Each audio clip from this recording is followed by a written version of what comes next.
Hello friends, welcome you all. आज हम class 7 science के chapter number 5 acid basis and salts के प्रश्नोत्तर के भाग 2 को करने वाले हैं। चलिए आइए शुरुआत करते हैं। पिछले वीडियो में हमने प्रश्न क्रमांक 6 तक हल कर लिया था। आज प्रश्न क्रमांक 7 से हम शुरुआत करेंगे। प्रश्न क्रमांक 7 है, दोरजी के रेस्टोरेंट में शीतल मृदु पेय की कुछ बोतलें हैं, लेकिन दुर्भाग्य से वह चिन्हित नहीं है। उसे ग्राहकों की मांग के अनुसार पेय परोसने हैं। एक ग्राहक अम्लीय पेय चाहता है, दूसरा क्षारकीय और तीसरा उदासीन पेय चाहता है। दोरजी कैसे तय करेगा कि कौन सी बोतल किस ग्राहक को देनी है?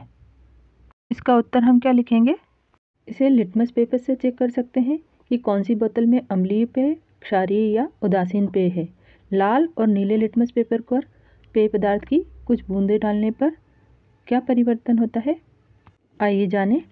अगर कोई परिवर्तन नहीं होता है तो उदासीन पेय है, लाल लिटमस नीला हो जाता है तो क्षारकीय पेय है, और नीला लिटमस लाल हो जाता है तो पेय अम्लीय है। चूँकि यह पेय पदार्थ है, अतः इसके अलावा हम पेय को चख कर भी इसका पता कर सकते हैं। अगर ये स्वाद में खट्टा है तो अम्लीय पेय है, स्वाद में कड़वा है तो क्षारीय पेय है, और अगर इसका कोई भी स्वाद नहीं है तो इसे हम उदासीन पेय कहेंगे। अगला प्रश्न क्रमांक 8 दिया गया है, समझाइए ऐसा क्यों होता है। इसमें 3 प्रश्न दिए गए हैं। पहला प्रश्न इसमें है, जब आप अति अम्लता से पीड़ित होते हैं तो प्रति अम्ल की गोली लेते हैं। इसके उत्तर में हम लिखेंगे कि प्रति अम्ल या एंटा एसिड क्षारीय प्रकृति के होते हैं। जब पेट में अम्लता बढ़ जाती है तो इससे एसिडिटी उत्पन्न होती है। अम्लता को कम करने के लिए प्रति अम्ल एंटा एसिड उसे उदासीन कर देते हैं। प्रश्न क्रमांक 8 का ख है, जब चींटी काटती है तो त्वचा पर केलेमाइन का विलेन लगाया जाता है।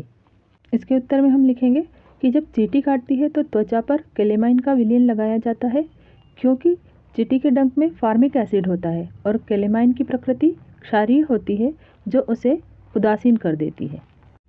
प्रश्न क्रमांक 8 का ग प्रश्न है, कारखाने के अपशिष्ट को जलाशयों में बहाने से पहले उदासीन किया जाता है। तो इस प्रश्न के उत्तर में हम क्या लिखेंगे कि कारखाने के अपशिष्ट को उदासीन किया जाता है क्योंकि यह अम्लीय और क्षारीय पदार्थ होते हैं जो कि जलीय जीवों को नुकसान पहुंचा सकते हैं, अतः इन्हें उदासीन करके प्रवाहित किया जाता है। अगला प्रश्न क्रमांक 9 दिया गया है, आपको 3 द्रव दिए गए हैं, जिनमें से एक हाइड्रोक्लोरिक अम्ल है, दूसरा सोडियम हाइड्रोक्साइड और तीसरा शक्कर का विलयन है।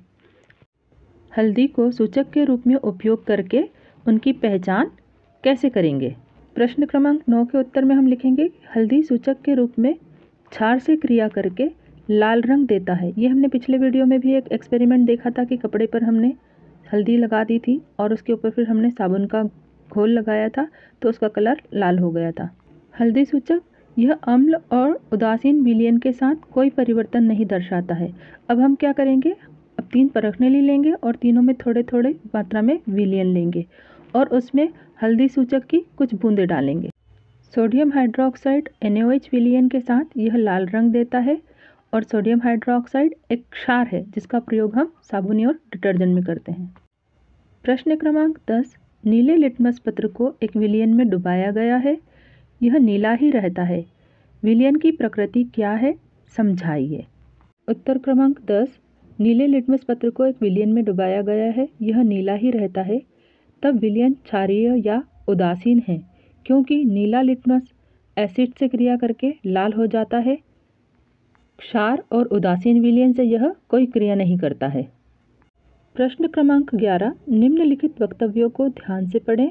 क, अम्ल और क्षारक दोनों सभी सूचकों के रंगों को परिवर्तित कर देते हैं। ख, यदि कोई सूचक अम्ल के साथ रंग परिवर्तित कर देता है तो वह क्षारक के साथ रंग परिवर्तन नहीं करता है। ग, यदि कोई सूचक क्षारक के साथ रंग परिवर्तित कर देता है तो वह अम्ल के साथ रंग परिवर्तित नहीं करता है। घ, अम्ल और क्षारक में रंग परिवर्तन सूचक के प्रकार पर निर्भर करता है। ऊपर के लिखे वक्तव्यों के आधार पर कौन सा वक्तव्य सही है? नंबर 1 सभी 4, नंबर 2 क और घ, नंबर 3 ख, ग और घ, और चौथा केवल घ। इसका सही उत्तर होगा केवल घ। अम्ल और क्षार में रंग परिवर्तन सूचक के प्रकार पर निर्भर करता है। दोस्तों आज हमने चैप्टर 5 अम्ल, क्षार और लवण के सभी प्रश्नोत्तरों को यहाँ पर हल कर लिया है। इसके भाग 1 में हमने प्रश्न क्रमांक 6 तक हल करे हुए हैं। आप उस वीडियो को देखकर उसके उत्तरों को समझ सकते हैं। इस प्रीवियस वीडियो की लिंक डिस्क्रिप्शन बॉक्स में दी गई है। आशा है आपको सभी प्रश्न आसानी से समझ में आ गए होंगे। अगर आपको कोई इसमें डाउट है तो कमेंट्स करके आप मुझसे पूछ सकते हैं। अगर आप चैनल पर नए हैं तो प्लीज़ मेरा चैनल सब्सक्राइब कर लीजिए और बेल आइकन प्रेस करना ना भूलें ताकि आपको सारे नोटिफिकेशन समय पर प्राप्त होते रहें। Thank you for watching.